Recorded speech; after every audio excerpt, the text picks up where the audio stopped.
Good evening, everyone, and how are you doing?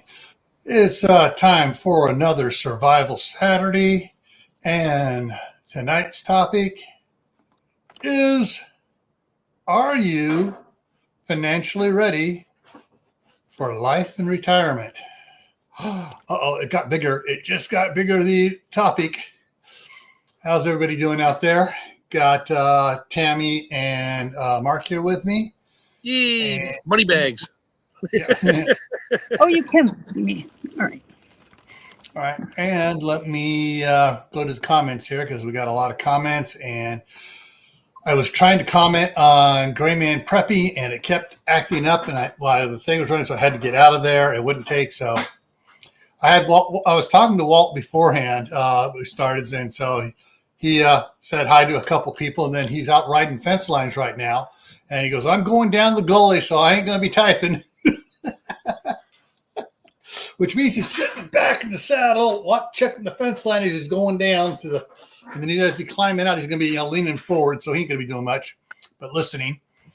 All righty, so first one in was Shady Hill Homestead this evening, followed by Walt Rogers, then Phelan Klein Wolf, then Tammy came in and said hi to everybody. Sue Me came in, then Mark came in and said hi, and actually he did the money emoji, yeah, all greedy. Walt said hi to everybody. I'm not greedy. Daniel Berry Sports Highlights is in here. Oh, Phelan said no ads tonight. Oh, well, I guess they're shadow banning me on the money. They want to keep the money all to themselves. Teresa Buchanan came in. Diana 2 came in. Geeky Gardens is here. Jack did okay. I saw his video today when he was out going around doing a tour of the place. Got a lot of moss that came down. He has some branches, small branches and stuff. Nothing hit the house, so yay. The roaming prepper is here. And let's see. Watt Life just came in on your side, Tammy. Oh, thank you. Kaylin Strain is here. Mother Earth Garden Club. And Angels Homestead came in on your side. Thank you. And let's see here. Everybody's talking back and forth there. Little known preppers in the house. Kaylin, did I say Kaylin Strain? Kaylin Strain's here. Yeah. Lewis is here. It's the Marshmallow Man. Yay. Oh, Kaylin says tonight my AC will go off. Uh-oh. It's supposed to be like 30 degrees here tonight. And Kaylin says no ad for her either. Yeah, they don't like me telling the truth. All righty. Tonight, my wife's a little busy with her mom right now. She took some time off today from her mom, several hours, got her mom all situated, went with her friend to do the quilting thing they do for several hours and then back. She couldn't even stop by here on the way back down to her mom's. It's like, bye on the freeway.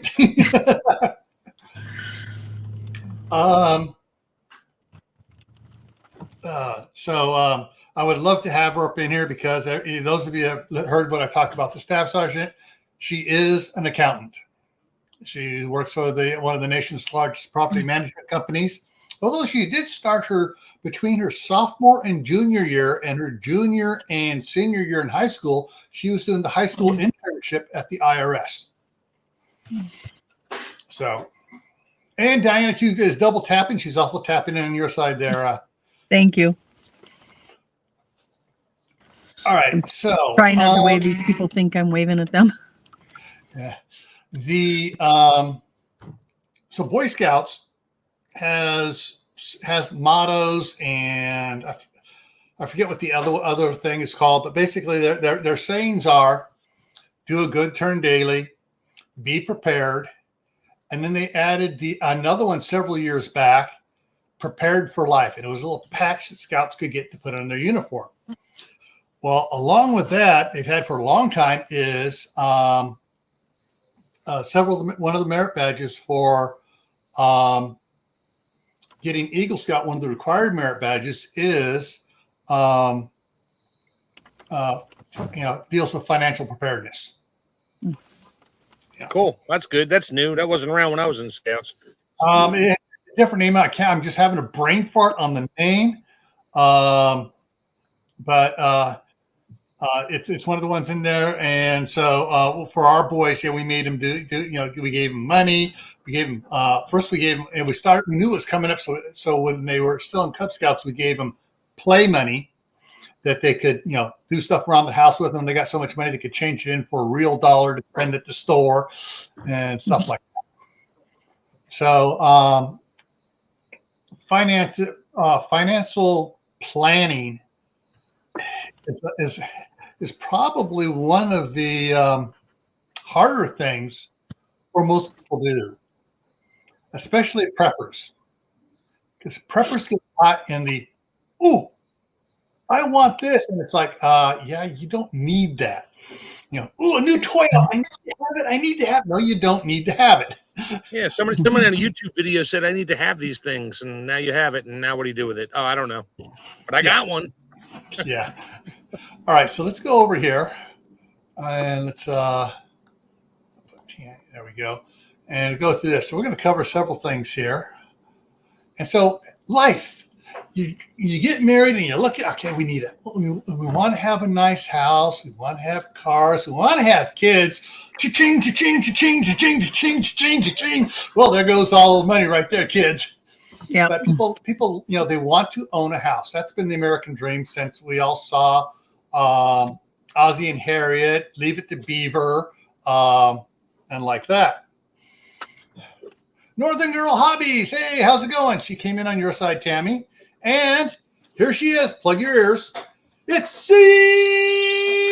CB at Hugo Homestead is here from northern border. All righty. So everyone has the dream of what their life should be once they get married. And now they're on the real life.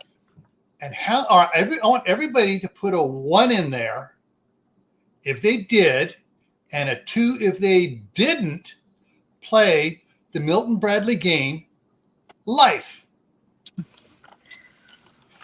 Oh, I played it with as a little kid. I played it with my kids. I played it with my cousins.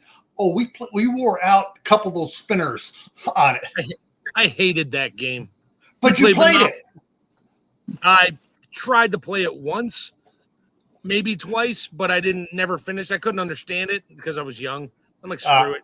We played Monopoly. That was easy. Oh, Monopoly at our house is not easy.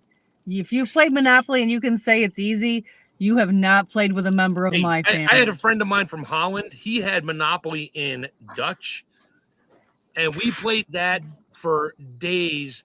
We got to the point where we were trading in 4 hotels for skyscrapers and created our own money system.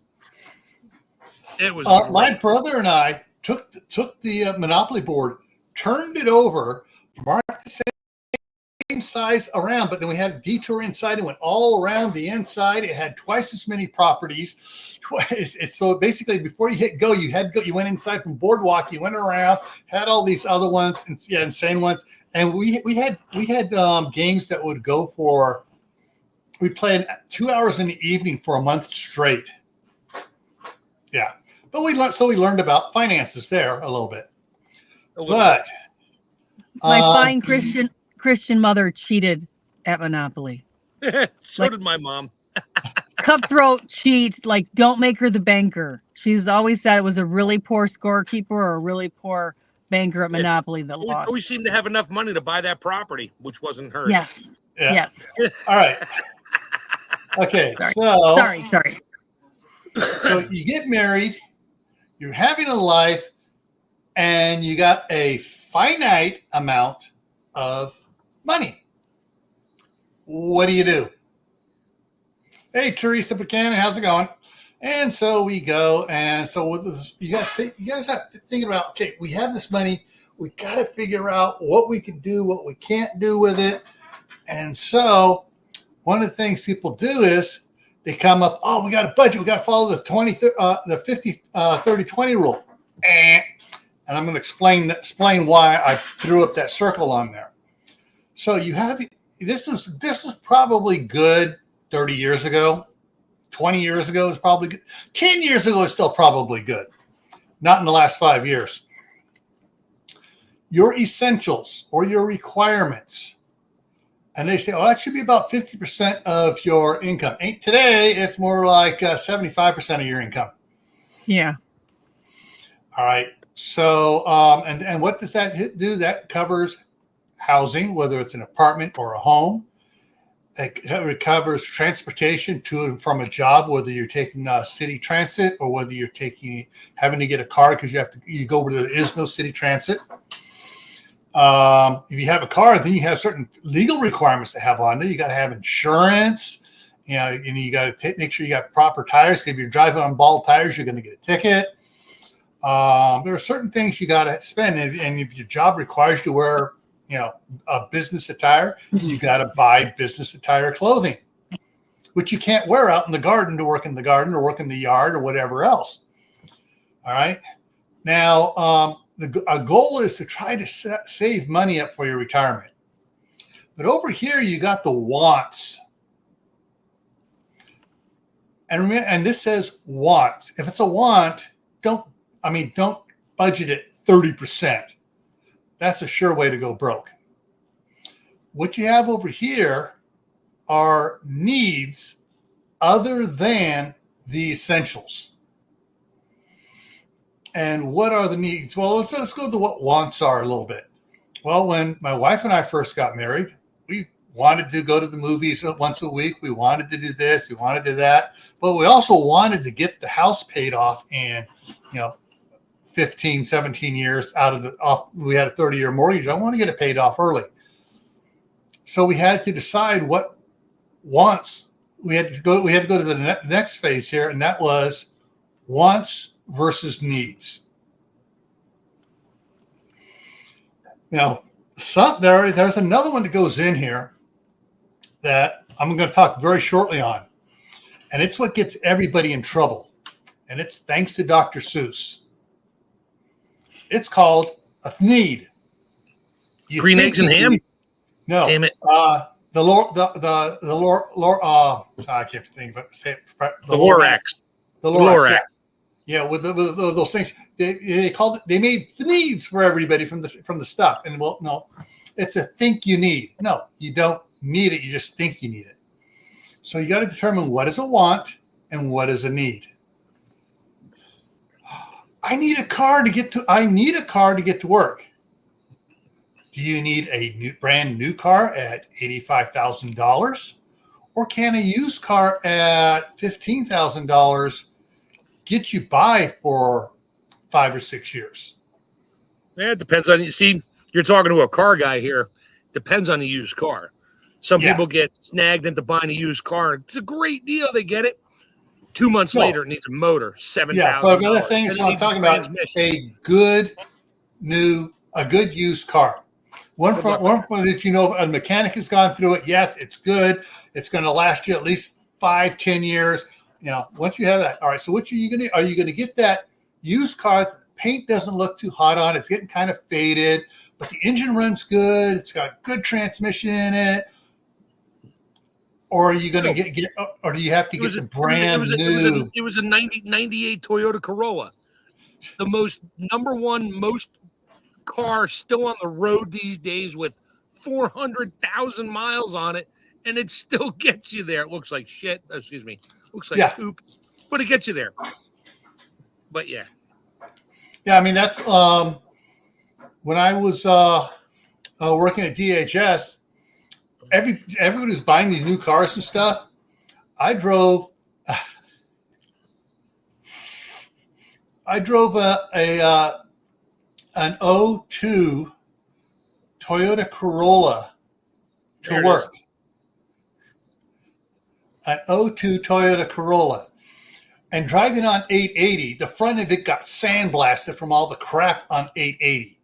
So, I mean, yeah, it looked like crap, but hey, nobody touched it because it looked like crap. And the insurance was cheap because you didn't need full coverage because my wife is the only one that she's bought 2 new cars in her entire life. I bought a new motorcycle once in 85. That was it.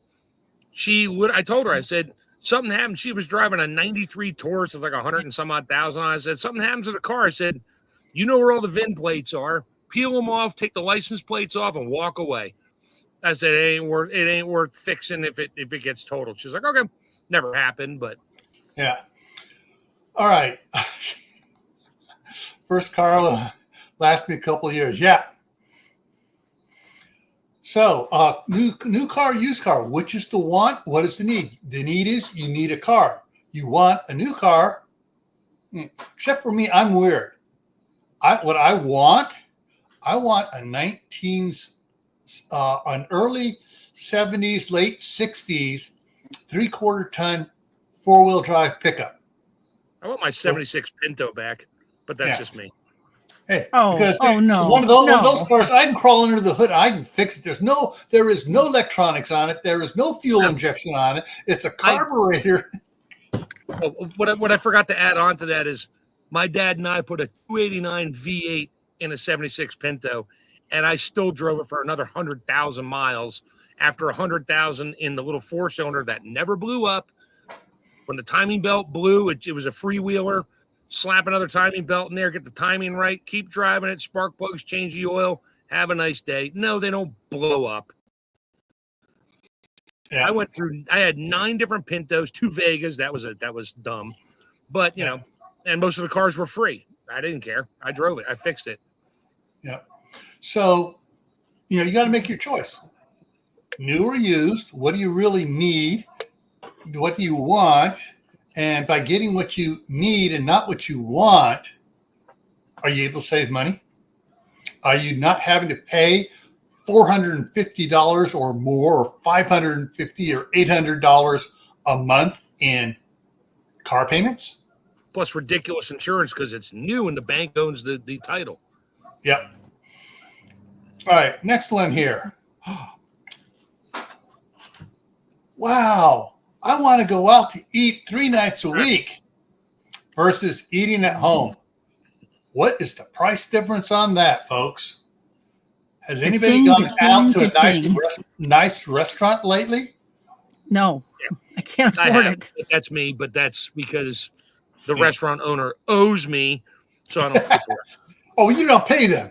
All right. That's different, but my bill for me and my wife with, 1 beer, 1 drink, appetizers, food, and a dessert is like $100. Yeah. I mean, it's not a crappy restaurant. It's a good restaurant. And, but yeah, for $100, geez, I feed us for a month, maybe more, depending on what I get, where I get it, and how I get it. But we stopped going out to restaurants. I'm trying to think.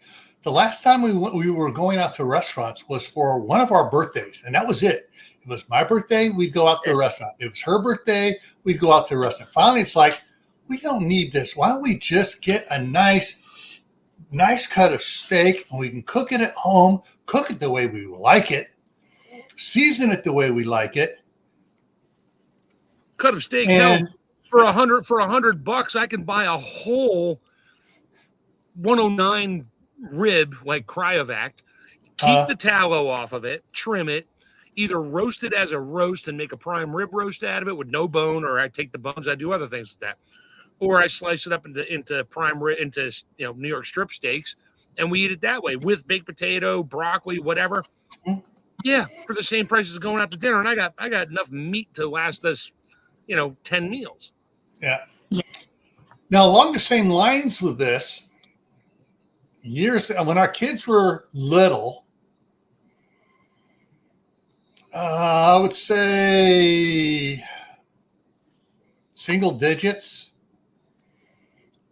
We would go occasionally, take them occasionally to a matinee when it was cheap at the matinee for one of the outcoming Disney movies. And then go to McDonald's for $3 for 5 people. Yeah. Hey, Gunslinger Outdoors, welcome. And of course, Tammy Harder came in there, threw her name up. Happy Max here. All right. So what we wound up doing is, it's like we saw the last time we went, they jacked up the matinee to what full on evening we got married. Oh.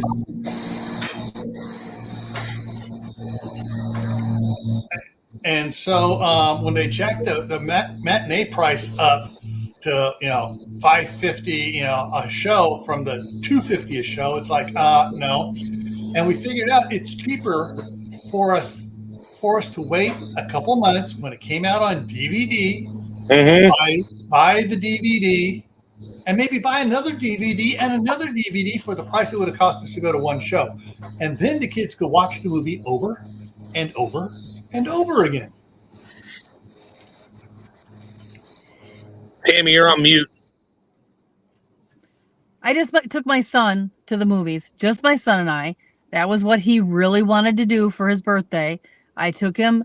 I got a small pop and a small popcorn for each of us, and it was $52. Yep.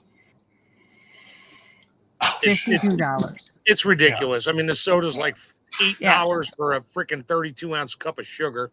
Mm-hmm. And the popcorn is like $8, but you can refill it. How much popcorn? Of course you can refill it for free. How much popcorn can you really eat? Yeah. Yeah. But you could refill the pop and the popcorn where I went. But the movie was horrible. Like, I'm embarrassed to say which one it was. Yeah. Don't. You tell us later. Yeah. Okay. When the youngest one was still being carried in and we had a diaper bag, the diaper bag was full. Oh yeah. I did that. We would go to movies in the wintertime. My coat sleeves were packed with like Twizzlers and Jujubes and whatever. I would always bring the same candy that they serve there. Mm-hmm. So that way, if the guy walked down the aisle with a flashlight and saw me with a box of or a bag of Twizzlers, same size bag, he'd be like, he wouldn't say a word. But if he sees you with something like Reese's peanut butter cups, that they didn't sell there, but you're not allowed to bring food in here. Yeah. Well, when they walked down the aisle the last time they did it where we were at, and they started shining lights on it, about everybody turned their phones on with the flashlights and shined it back on him. And, he was like, get the heck out of here. You're ruining the movie. We want our money back. Get the manager. And it's like, man, he just ran out of there. Yeah. And, the manager came and gave everybody coupons because the whole place was screaming. Nice. He was probably looking for somebody. Yeah. All right. And the worst offender. Yep. Oh, man, we got to go out partying tonight. Yeah. $7 a beer where $14 will buy you a 12-pack and stay home and your insurance rates don't go up because you're not driving. Yeah. That's me. All right. I got a story to tell on a friend from work or an acquaintance from work. He actually lived up the street here, 2.5 blocks. He would go out partying every Friday, Saturday, and Sunday. He would go out he and his wife would go out once or twice for a couple hours during the week as well. I forget who it was at work talked to him and said, "Hey, how much are you spending on all this partying you're doing?" Who? Well, someone went over to his house with one of his good friends from work, got out his credit cards, went through it, and he's like, "You're paying more for partying than you're paying on this house a month." Wow. Yeah. It's on a credit card. I only have to make $10 a month payment. It'll take me 400 years to pay it off, but yeah. And when he told that, his wife heard that and goes, "We're spending that on partying?" Well, they decided right then and there they were going to go sober.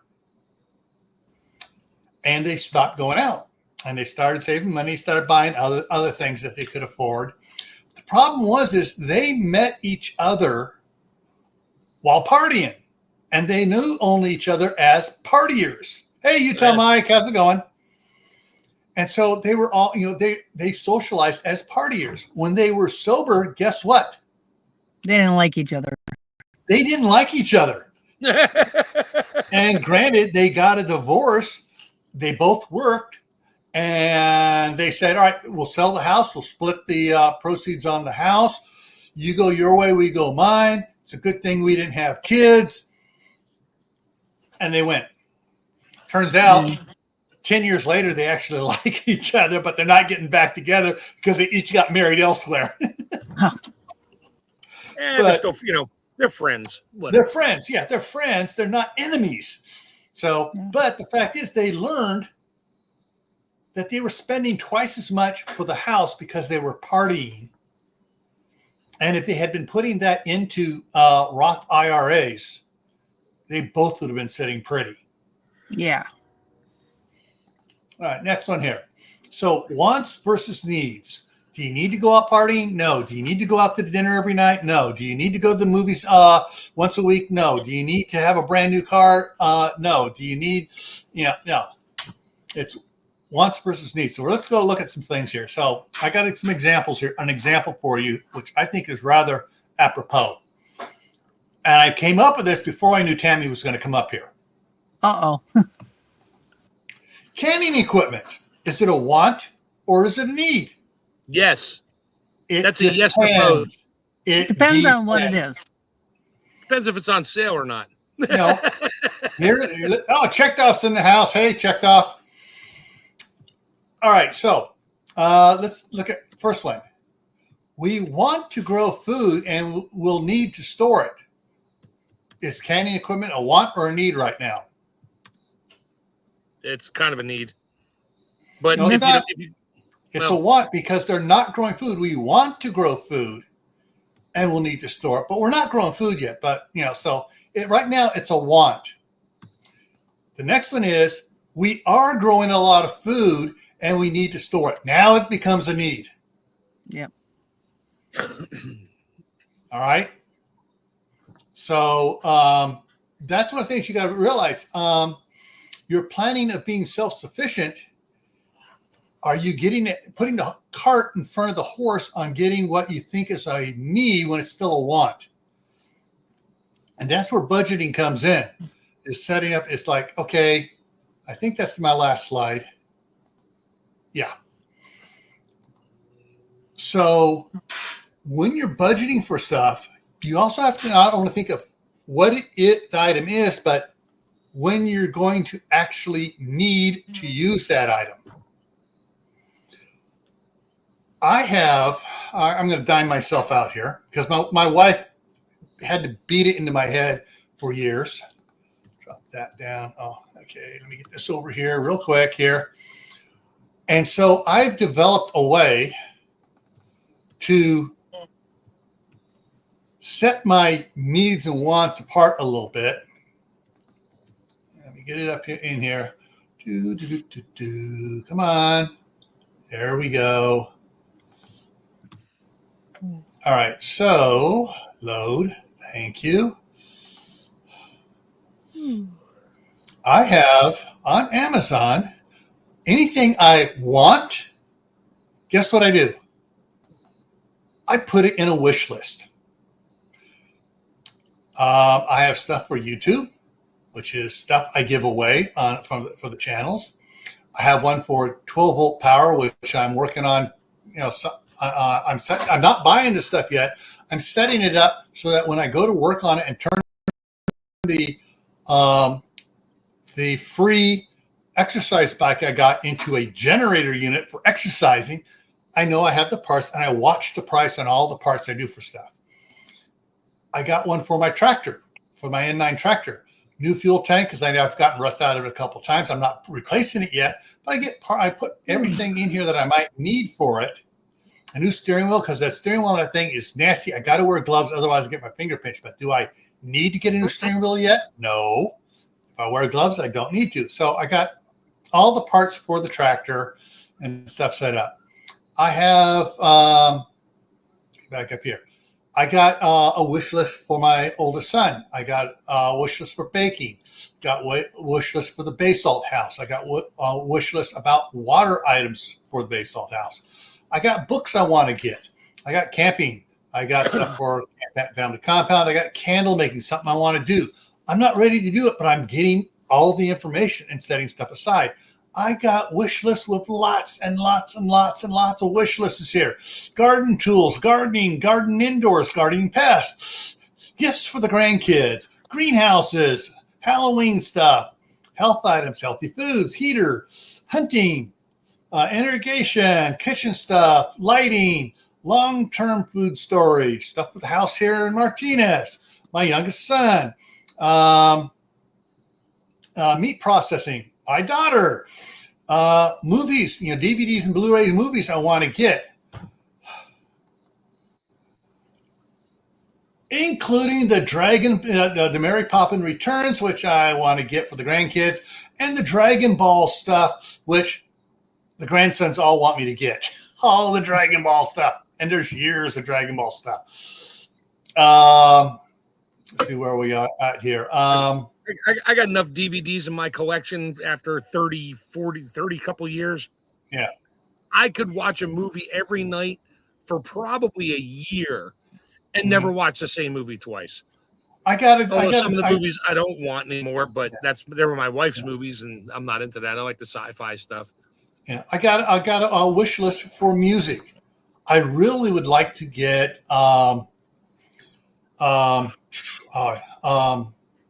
record player. No. Wears the sunglasses all the time, sings Pretty Woman. Roy Orbison? Roy Orbison's Black and White Night with the 30 superstars backing him up.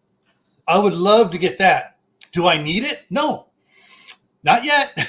It's still a want. So it just sits there in the wish list. Off-grid stuff for the orchard. I just got a generic one. Other stuff. I got one for a quiet generator. Shop stuff for out in the shop. Solar water heater, tactical gear, tools, trailer parts to repair the trailers and stuff when I need to. Weed control items, other wish lists, workout equipment and stuff.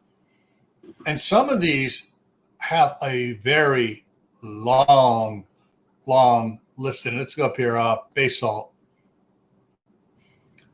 I got a lot of items. Actually, the base salt, there it goes. Okay, it just takes a while for it to load. A lot of stuff we're using at base salt here. A lot of things, wish list things in here.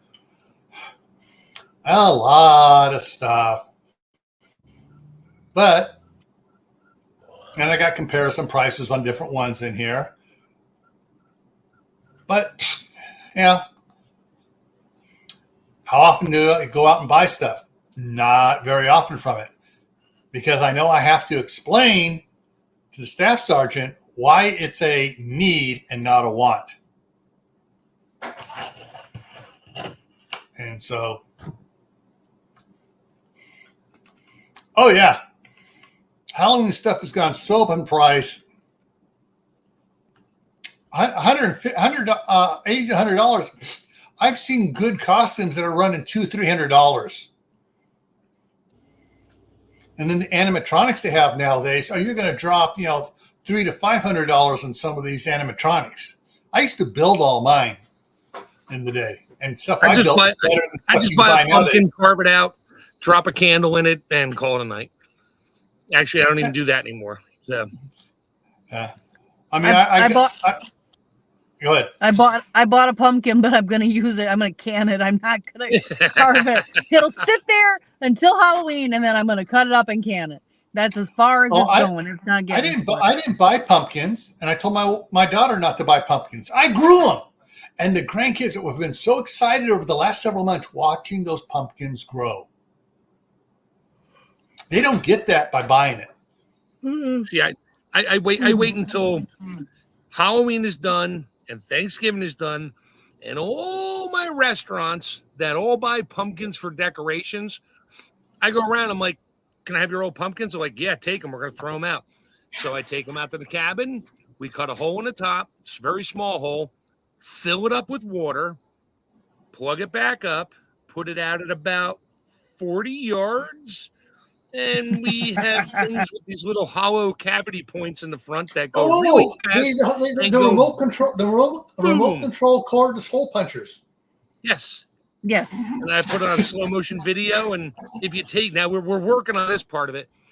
If you take your knife and you cut just grooves in certain locations, hopefully you'll aim correctly. You can actually get it to flower. You can get pumpkins to do all kinds of things when they go boom in slow motion. It's kind of cool. We're working on it. It's a work in progress. Yeah. So I got a lot of stuff. I got to talk to the wife this weekend because I want to get another um, thing of heat tape here. Is this the right one? This is that's the yeah, but that's not the right one. But I got different ones. I got some heat tape for water pipes in my wish list here. I need to get another 80-foot length of heat tape to go in the north side gutter on the house, but I want to get approval for it from her, and that keeps peace in the family too. Mm-hmm. An example of how budgeting stuff works. So we bought this house here, and actually I bought it before I even met her in '87. A month later, I fixed it up. I added a third bathroom in it here. So there was 3 bedrooms, 3 baths, and I rented 2 of the rooms out. Well, she rented one of the rooms, and that's how we met. And then we got engaged, and after we got married, even before we got married, she was looking at. She was, okay, I'm the accountant. Let me start looking at stuff. Ow.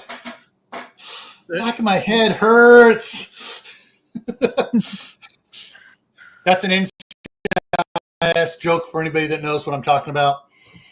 But after we got married, a couple of years later, she goes, "Oh, all right, we're going to refinance the house. I found a really, really great interest rate, and we're going from a 30-year mortgage to a 15-year mortgage. And this is how good a 15-year mortgage is over a 30-year mortgage, especially when you get a lower interest rate. Our monthly payments only went up by $58 a month. Mm-hmm. We were paying that already. We were paying more above. We were paying above to try to get it paid off early. And so, boom, all of a sudden we went from 30 years out to 15 years out. Nice. And then every now and then, especially when I was working a lot of overtime, extra payments got made. And so that 15 years dropped down a little bit. And so so this house got paid off. This house was paid off for quite a while before we bought the property up in Idaho. Bought the property in Idaho, put a big friggin' down payment on the first property. And that was in 2016.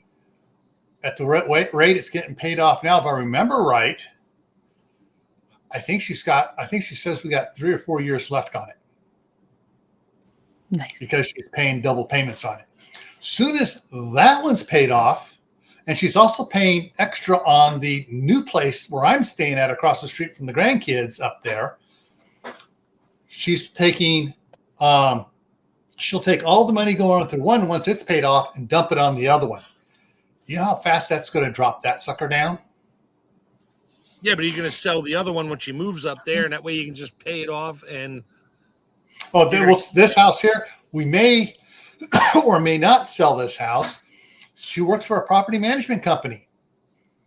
A house like this right now is going for $5,000 a month.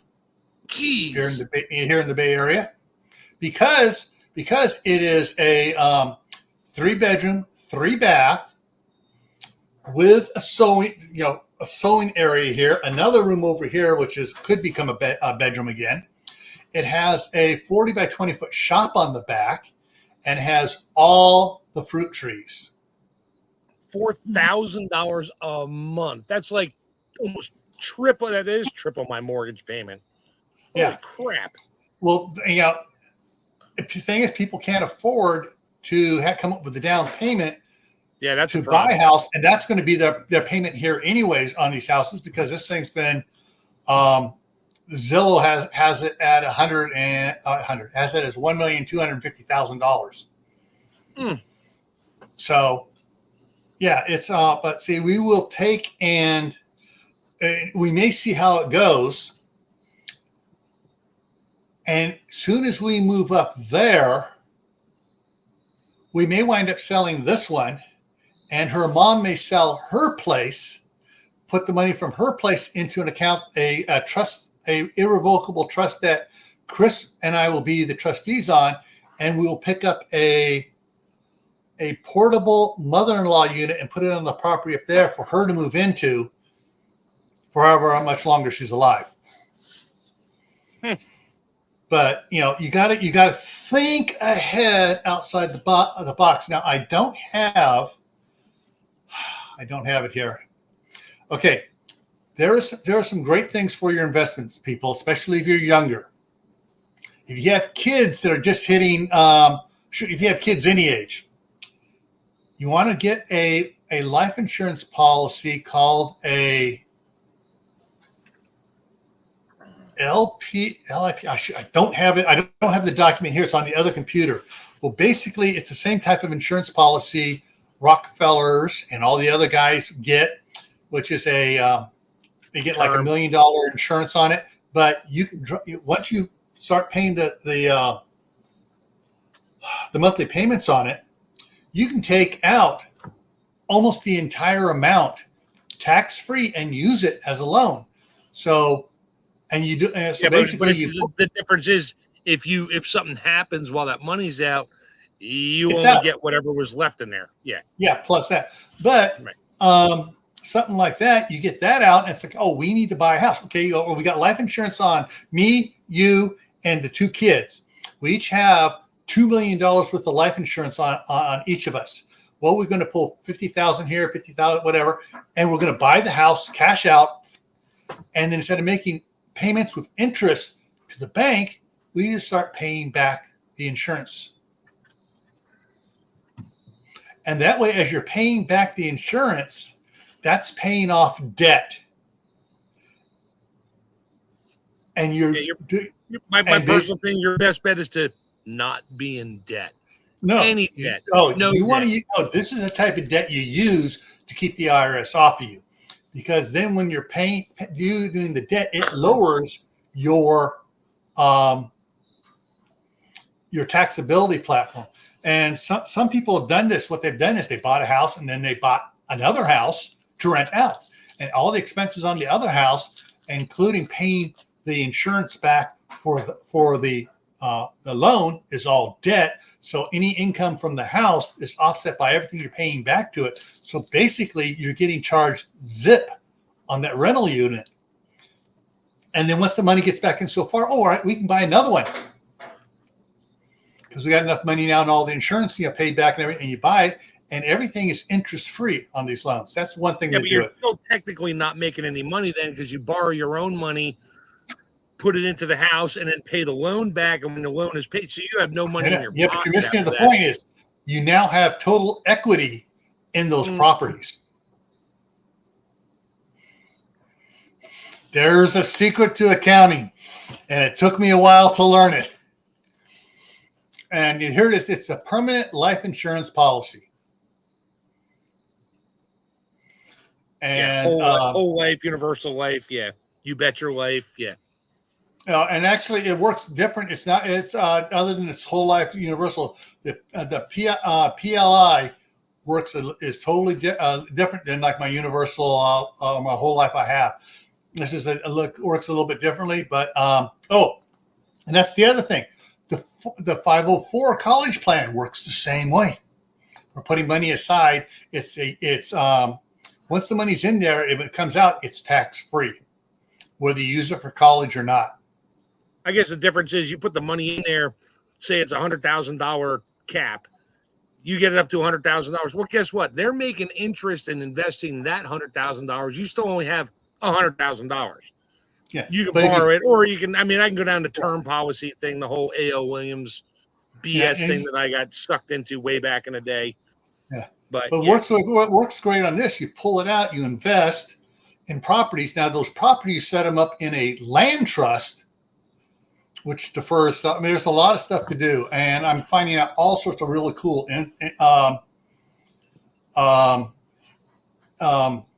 ways to do investments and stuff tax free.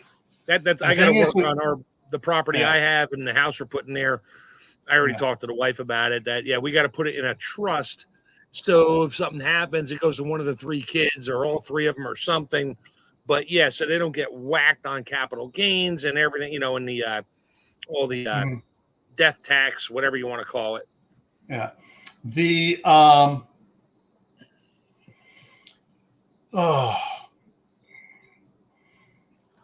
okay, I saw it. Okay, yeah. So what I was describing is not a whole life whole term, but it's a little bit different. But when you are able, you have your, each time you buy a property, you put an LLC, or you get a couple smaller, inexpensive properties, put an LLC into an LLC. You buy it like want to buy an apartment complex because you're gaining more money. You put that in a different LLC. That way they're all isolated and stuff. You have your land trust. You have your LLCs managing the trust, and you're only listed as a trustee on it, not the owner. So there's some interesting stuff. Get a financial advisor. Oh, that's what I was going to say. On the insurance companies, they can and they do advertise the whole life, the term lives, and the universal life. They cannot. They're forbidden by federal law to advertise this permanent life insurance policy because it has so many tax advantages. They can't. You ask about it. Oh, you've opened the door. Now they can tell you all about it, but they can't advertise about it. So my mother-in-law taught one of my daughters a really cool trick. Mm-hmm. So all her savings bonds matured at some point when she was like 20, from being, from birth and all the friends that gave her savings bonds. She cashed them all in. I think she had like $4,000. This is back in, I forget what year it was, like 10 years ago. My mother-in-law told her, she's like, look, this is what you do. Open up 5 CDs. All of them, you open up a 1 year, a 2 year, a 3 year, a 4 year, a 5 year. When the first year expires, roll it into a 5. When the second year expires, roll it to a 5. Third, 5, fourth, 5, 5, 5. That way, every year, you have access to one of those funds. And I was like, that's pretty slick. My mother-in-law was pretty smart with her money. And she did that. And I think she's still rolling it to this day. Who knows? I mean, I haven't talked to her in a while, but she's probably still rolling it along. Every year one comes due, she just re-rolls it back in and lets it keep building. So she's got 5 separate CDs that are growing separately, and she can get it one a year. One of the things in there, the different ones I've been mentioning, the side chat about the Howie's here, Tibor's here. Hey guys, about the college plans and stuff. One is taxable, the other one's not. If you don't use it on college, but if your kids are planning to go to college or a trade school education, you make sure you have the one that will work, not just colleges, but can go again for a trade school. Get the kids to do a trade school like that. I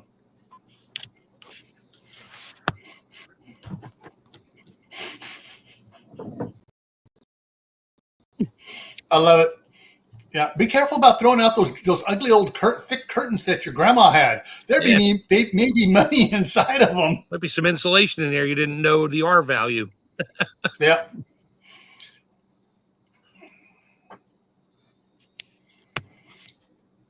So, so basically, get a good investment guy and make sure he knows about the insurances, make sure he knows about trusts, LLCs, both revocable and irrevocable trusts, land trusts, all of those. You may need to get a couple different guys and, get them together and start setting up stuff. But that insurance stuff is one of the things my wife and we got to agree on how much we want to do for each of the 4 grandsons, our son-in-law and our daughter, and then our 2 boys, putting on insurance that life insurance policy thing where we can borrow against it as soon as we got the money going into it. As soon as you have the policy, you got like 2 months, 3 months. After that, you can start borrowing on it. Boom. And rather than paying to get for my daughter to buy a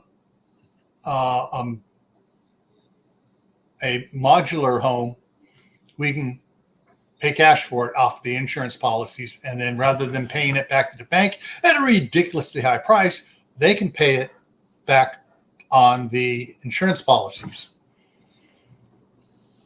And stuff like that. The same thing comes with vehicles too. If you need to buy a car, pull out a tax-free loan, pay it off. Buy the car, then pay back the tax-free loan at a rate you can afford, and you're not incurring any debt on the loans. So, looking for these really cool ways to do stuff tax-free, or totally tax-deferred, or tax eliminating ways. And there's a bunch of them. I wish I had my other document here. I have all the links to all these sites where they explain in it. Hi, Suladine. And so this works a way to get yourself financially ready so that when you retire, you have a chance, especially for the younger ones. If you're younger too, you can keep increasing these insurance policies or buying a second or a third insurance policy so that when you retire, you have, oh, wow, I got $20 million in this insurance policy. Here we can start doing our trips. We can do all the things we wanted to do. And we can do stuff. And if we use up one insurance policy, we leave it so it has a cash payout of $100,000 on it. And you have several of these.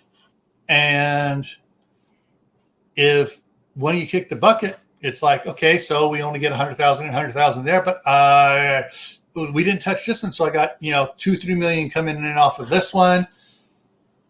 And so that way you're covered for your old age. So my investment guy told me to start investing in bouillon. So I started doing beef bouillon, chicken bouillon, pork bouillon. I knew that was coming as soon as you started. Of course you did. That's why you invite me on this show. That's the extent of my retirement savings at the moment. That's about, I get it. Me too, to some extent. But yeah, there's and all of your financial security and planning comes down to one thing: self-control. Mm-hmm. And doing it, start doing it, and make sure you can do it. And I'm retired too. My wife has a few more years to retire, but we want to go ahead and ourselves take out insurance on our grandkids. Currently, as us as the beneficiaries, or set it up so that one of our LLCs or trusts is the beneficiary. That way, even if we die, the trust gets the money, and then our kids can, divvy it up and use it if one of their kids should die, or the grandkids then will become trustees at, when they get of a certain age, and then when their parents die, basically it's trying to build wealth that is passed on. And if the insurance is put in the proper type of trust, it's tax-free when it pays out. Yeah, my only problem is none of my 3 kids are going to have kids, so it kind of ends with them. Oh, so you know how you take care of that? Wow, yeah. I had this big, huge insurance policy trust laid out, but if you don't have kids for it to go to, you don't get any of it. You need to find yourself a good woman or man. Yeah, that's not going to happen. But anyway. Yeah, fun thought, but not going to happen. Yeah. At that point, it's like, I got a really good friend of mine that's having kids. Like, screw it, I'll just leave it to him. One of the other things that was really interesting that several of the guys are talking about, you set up an LLC and you set up a company doing something, and you can, once your grandkids or kids are of a certain age, guess what you can do? You can hire them. You pay them the minimum amount so that they won't have to pay state or federal tax. income tax because it's below the amount. And then since you're doing that, you can have this company take out a different insurance policy on them as an employee, like Walmart does on their employees, with the LLC as the beneficiary. And that way, you know, God forbid something happened like happened to my my one nephew. He was 22 years old, was going to get married, was driving back to Utah to meet her folks. And the car, they're both driving cars with stuff in it. And his car, a jackrabbit or something came out, jumped in, the right front tire hit it. The axle broke and buckled. The car rolled.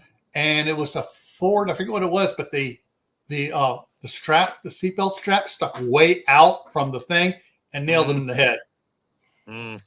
And so if my sister had known about it, had insurance policy on that, there would have been, stuff to help with, and with his brothers and sisters and other family members. And of course, then my sister later on she's always had foster kids, even when she had her own kids. She had a couple foster kids and she adopted them shortly after that. And, there's just things you can do to make family build equity and more to help each other, even in the case of deaths and stuff. Yeah. And just because your grandkids are adults in their 20s, you can still get these 20s or 30s. You can still get life insurance policies on them. It's never too late to start building it. That's what Rockefeller did, even on himself, his kids who were adults and his grandkids.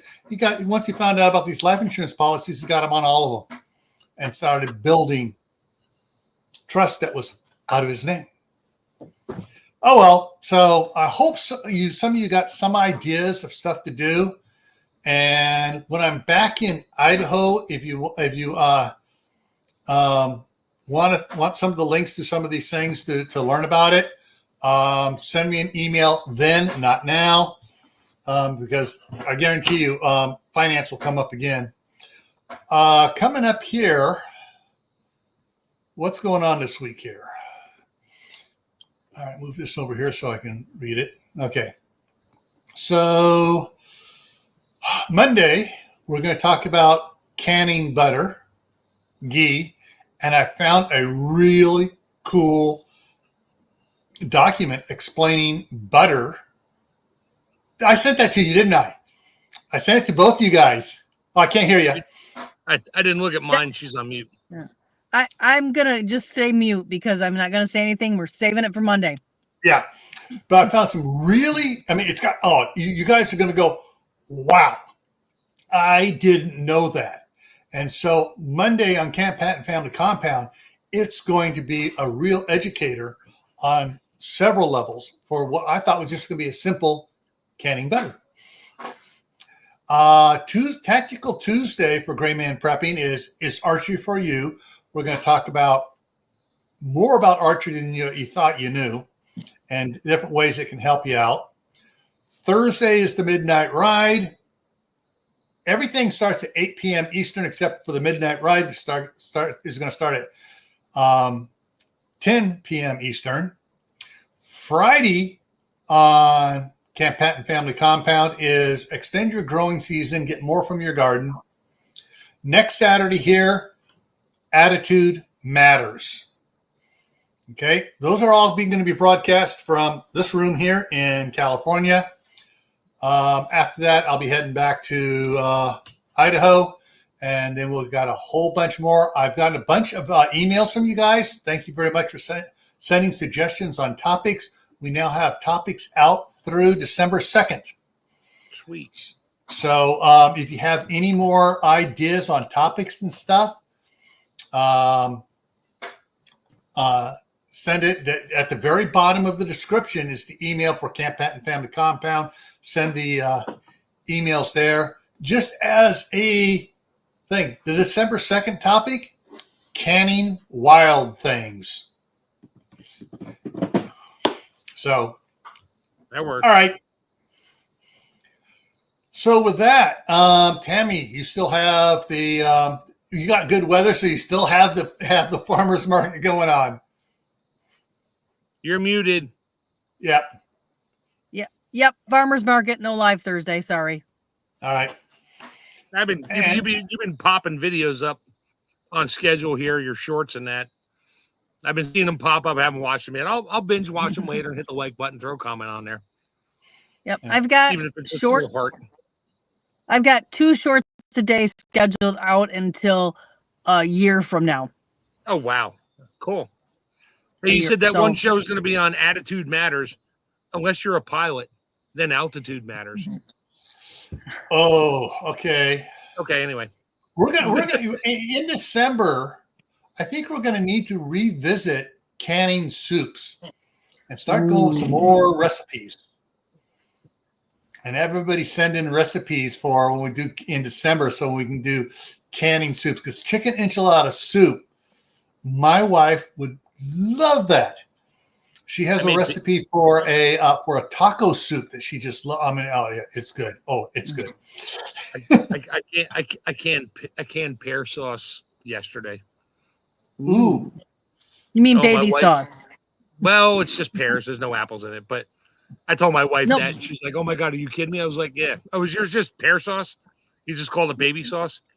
Yeah, because my kids wouldn't eat pears, so we canned pear sauce and called it baby sauce. Yeah, wife wanted. She's like, "Can you make pear sauce?" I'm like, "Sure." Then I realized all my farms around here, they had an early frost or a late frost, which really put a hurting on the pear supply. And I don't want to say how much I paid for enough pears to make 11 pints. I'd kind of rather not, but I told my wife how much one of those pints is now, and she just went, "Oh," I was like, "Yeah, enjoy it." All right, Utah Mike. So you're leaving Utah and going to Rochester, New York? Wow. Ooh. That's a culture shock. Just saying. Yeah. That's a temperature shock. Well, yeah, that too. Although Utah, Salt Lake can be cold. It can be very cold. But Rochester, New York is going to get snow like you've never seen. They measure their snow in meters. Yeah. Okay, I misunderstood the relocating to Rochester. Maybe you're just going to go to visit. Yeah. Rochester's a nice place to visit, but not a great place to live. Daughter is relocating to Minnesota. So there's a Rochester, Minnesota. Apparently. Hey, there's a lot. There are some really risque named cities in several states. So there are a lot of states around. All righty, folks, we're going to wrap it. I once drove from Paradise, Michigan to Hell, Michigan. Wow. It's a 2-hour drive, by the way. What is it? There's one called Hooker, and actually, there's a couple cities called Hooker. There is. Oh shoot! I'm not going to say it on here because even though it's a name of a city, the AI would go bonkers on it. So my sister likes to go to Newfoundland now because our whole family heritage comes from there. She stays in a particular town there. I'll just spell it. It's spelled Dildoe. And it is truly the name of a city. She's like, "Guess where I am?" I'm like, "Oh, that's messed up." But that's the name of it. Or actually, there's no E on it. I think it's just an O. Yeah. And oh yeah, it's a thing. Yeah. And nothing's manufactured there except for salt cod. But and there's another Canadian one up there that's named like that.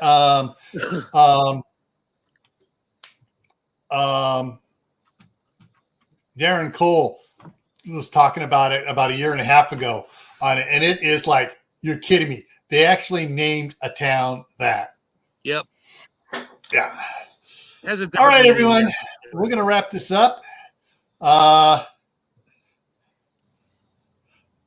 Town in Cali is the name of an old game show. Oh, Hollywood Squares? Jeopardy. All right, everyone. Take care, and hopefully we'll see you Monday for canning butter. Yes. Sweet. Have a good night.